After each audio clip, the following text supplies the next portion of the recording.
ఈ యొక్క నియోజకవర్గం రాజంపేట మంచి నియోజకవర్గం. కొన్ని కారణాల వల్ల మీరు మాకు ఓట్లు వేయలా.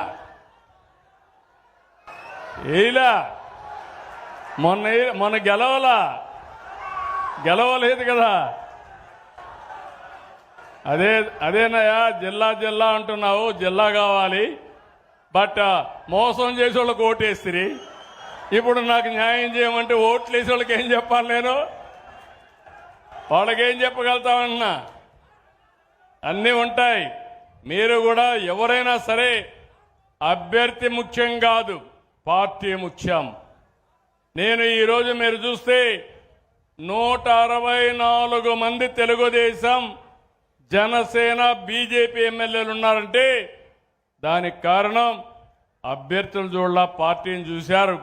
నేను కూడా హామీ ఇస్తున్నా, పార్టీలుగా కంట్రోల్ చేస్తాం, ప్రజలకు న్యాయం చేసే బాధ్యత మేము తీసుకుంటామని కూడా మీ అందరికీ హామీ ఇస్తున్నాను.